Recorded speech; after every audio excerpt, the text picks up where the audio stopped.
My name is A.D. Atholi. That's just the two letters. I'm running for U.S. Congress District 1. So that's Louis Gohmert's old seat.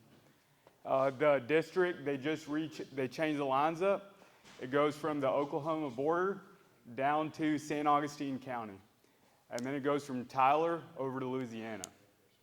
So myself, I'm from a small town called Center. It's about 2 hours south of here, about 5,000 people, basically a poultry town.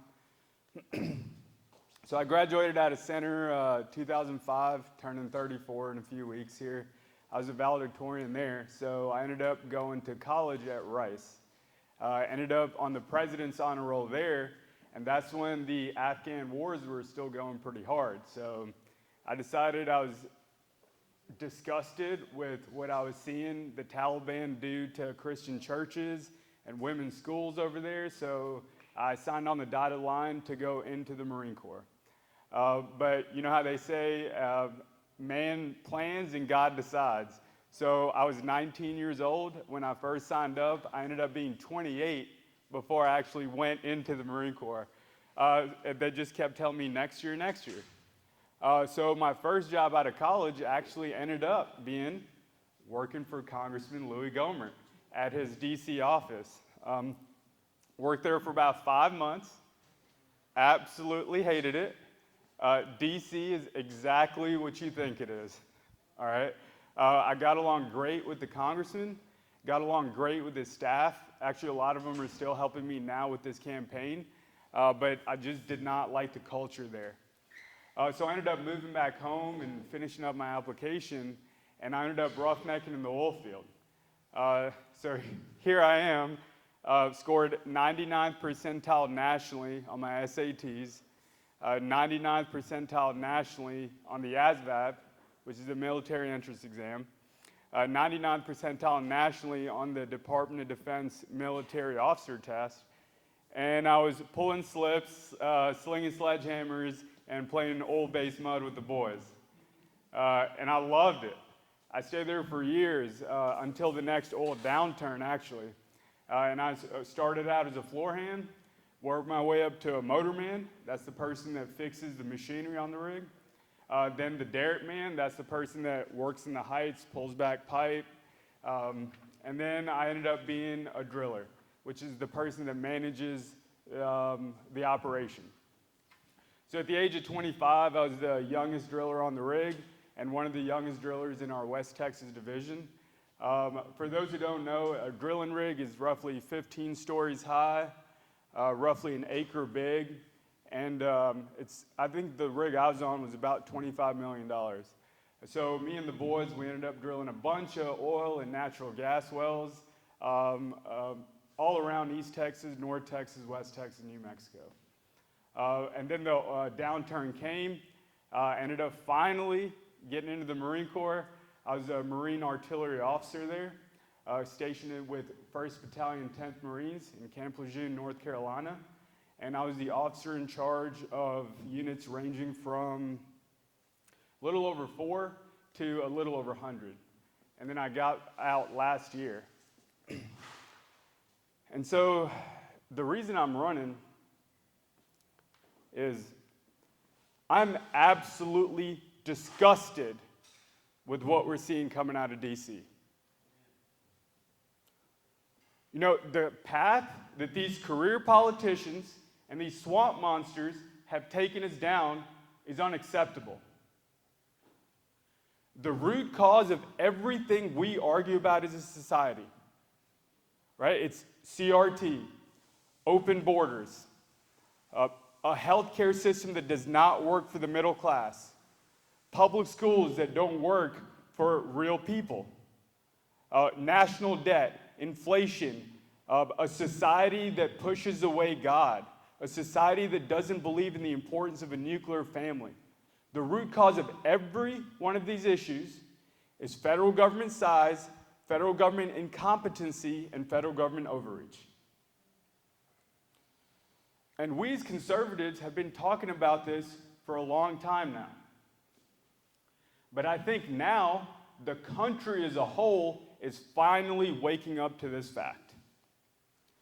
And I think people everywhere are realizing we cannot let these career politicians do this to our beautiful society. And obviously, I'm not the only one.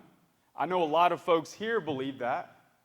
And we need a lot of effort at the local and state level. I want to do that for us at the federal level. And I'm working with multiple veteran candidates across the country who are completely tired of the BS, and we're being led by Lieutenant Colonel Scheller. For those who may remember him, he was the Marine that got fired for speaking out against Biden's Afghan withdrawal. So he used to be my former commanding officer. So he is leading our group of candidates to get patriots back into Congress and get these self-interested career politicians out.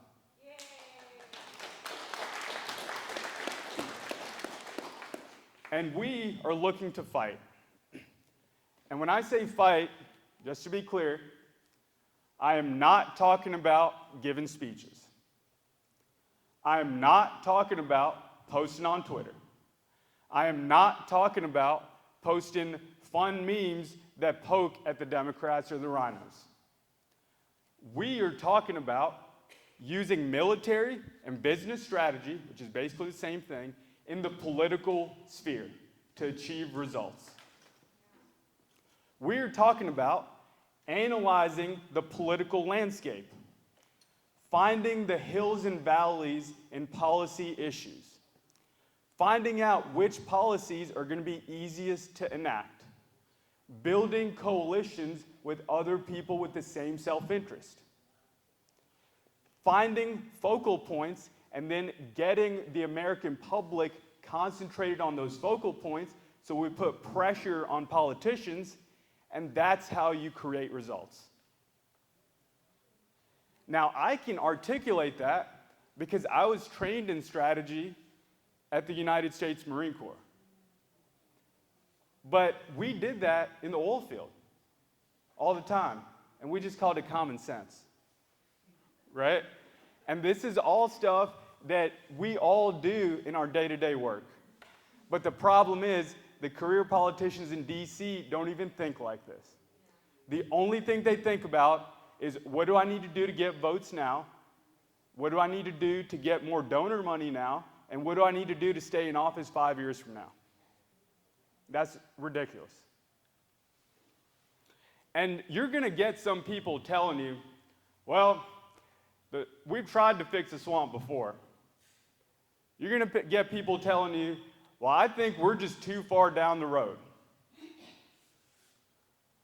If anyone tells you this is not possible, you need to tell them they have a victim mentality. And it's sad to see the American people have a victim mentality.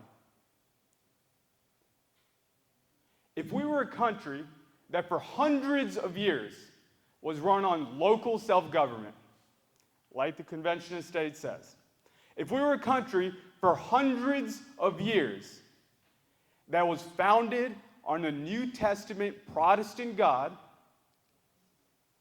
and with a nuclear family and communities as our central problem-solving institutions, if we did that for hundreds of years, why can we not go back to that again?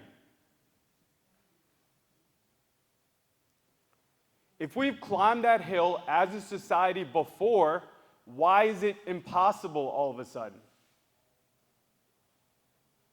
Our problems were man-made so they can be solved by man. I didn't say that, JFK said that. And that's how people used to think back then.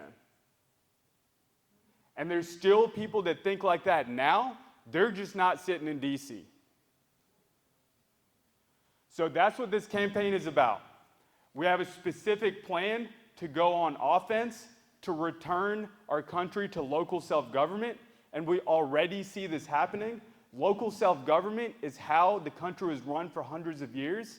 Local self-government is how we are fighting back against vaccine mandates, mask mandates, CRT, even the border issue.